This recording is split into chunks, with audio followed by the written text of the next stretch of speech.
Good morning, students. How are you all? I hope you all are fit and fine.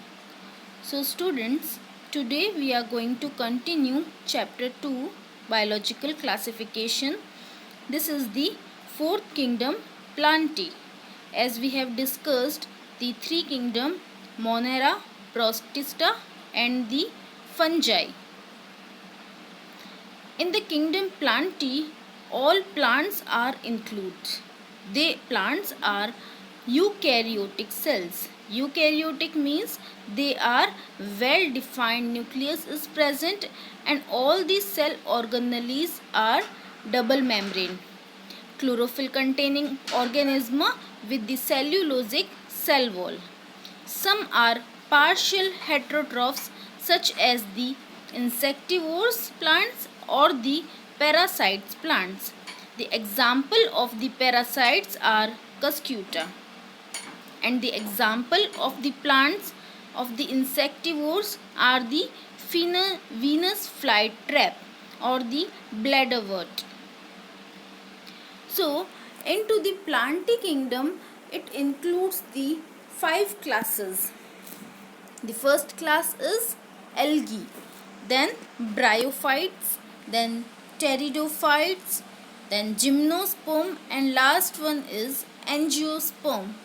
Students, we will discuss all the classes in the third chapter because our third chapter is Plantae kingdom. So we will discuss all these classes in the third chapter. The life cycle of the plants has two phases, diploid sporophytic phase and the haploid gametophytic phase. In the diploid phase, all are the 2N and the haploid phase, all are the N phase. You can easily see the sporophyte stage in which after the fertilization zygote form and then zygote convert into the sporangium and after the meiosis it is goes to the gametophytic phase. Those spores are the haploid and then spores change into gametangium and then gametes form. So children, these phases alternate with each other so that it is called the alternation of generation. Now we are going to discuss the next kingdom and the last fifth kingdom, Animalia, or we can say it is the animal kingdom. Animals are multicellular, heterotrophic, eukaryotic organism without cell wall. As we know, they directly or indirectly depend on the plants for the food purpose and they digest their food in the internal cavity and the store reserve food as a glycogen or the fat. Their mode of nutrition is holozoic nutrition. They are ingestion the food and we can easily see this digestive system diagram in which all parts are includes. It is started from the mouth and then goes to the pharynx, esophagus, stomach, and then there are liver, gallbladder are also the accessory glands are there. Liver is the largest gland and then pancreas, small intestine and the large intestine and last part is anus. So through this route food will digest. The animals have the definite growth pattern and grow into the adults that have a definite shape and size. Higher forms show the sensory and neuromotor mechanism. Most of them are capable of the locomotion because we know the movement is present. The sexual reproduction is by the copulation of the male and the female by the embryonal development. The next part is viruses, viroids, prions and lichens. So We know, children, they are not mentioned in the five kingdom classification. Viruses, viroids, prions are non-cellular and not truly living. So they are not included in this classification. So we are studying separately. Viruses, as we know, first Louis Pasteur gave the name, and the virus means venom, or we can say the poisonous fluid. And Ivanovsky discovered the virus. He recognized certain microbes that cause the mosaic disease of the tobacco, so that they were smaller than the bacteria because they can pass the bacteria proof filter. Virus have an inert crystalline structure outer side the living cell. And viruses are the obligate parasite.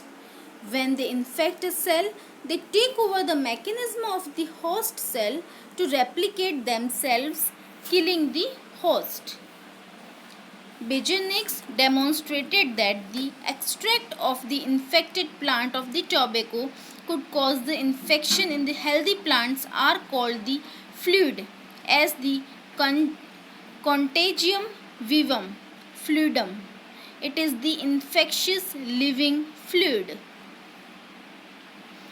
Stanley shows that the viruses could be crystallized, and crystals consist largely of the proteins. And the viruses are also nucleoprotein because the outer is the protein coat. It is called the capsid. You can see this capsid in this picture. And genetic material, either RNA or DNA, because no virus contains both the RNA and DNA. The genetic material is highly infectious. Generally, viruses that infect the plants have the single stranded RNA. We can say the viruses infect the animals have either the single or double stranded RNA or double stranded DNA. Bacteriophage usually have the double stranded DNA because viruses that infect the bacteria is called the bacteriophage. And the protein coat made of the small subunits. Small subunits are called the capsomere, like beads. They protect the nucleic acid. And whole protein coat is called the capsid. The capsomeres are arranged in the helical or the polyhedral geometric forms. And we know by the viruses they are causing the disease like the mumps, smallpox, herpes, influenza, AIDS, and yes, now the pandemic situation due to the coronavirus. In plants, the symptoms can be mosaic formation, leaf rolling, curling of leaf, yellowing and the vein clearing, dwarfing and the stunted growth. So children, viroids are we have discussed about the virus, and then viroids. We are going to discuss about the viroids. Viroids is an infectious agents with a free low molecular weight, RNA and no protein coat, because only protein coat is absent in viroids. These are smaller than viruses and discovered by the Denier. So he found that it caused the potato spindle tuber disease. You can see this picture on the potato picture. It is a disease, potato spindle tuber disease, due to the viroids. Next is the prions. Prions are abnormally folded proteins that cause some infectious neurological diseases. These are the smaller in size to the viruses and cause the bovine spongiform encephalopathy. It is called the BSE or the mad cow disease in the cattle's and its analogous the variant Creutzfeldt-Jakob disease. It's called the CJD in the human beings. The last topic of this chapter is the lichens. As we discussed about the fungi and the algae, so if there are the symbiotic association, symbiotic means mutually useful association between the algae and the fungi. The algal component is called the phycobiont. Phyco is related to plants. It is autotrophic in nature. And the fungal components is the mycobiont. It is related to the heterotrophic mycobiont. So that the algal components and the fungal components, they are mutually useful for each other. It is called the symbiotic association. It is known as the lichen. Algae prepare food for the fungi and the fungi provide the shelter and absorb the minerals, nutrients and the water for its partner. So that the lichens are very good pollution indicators. They do not grow in the polluted areas also. You can easily see the hyphae of the fungal filaments. These are the fungal hyphae which associated with the algal cells. So hope children this topic is clear. If any query you can ask or you can write in query box. Thank you children. Today you should start your homework. Your homework is to start the question answers of this chapter. And within 2 days you should complete your question answers. Thank you children.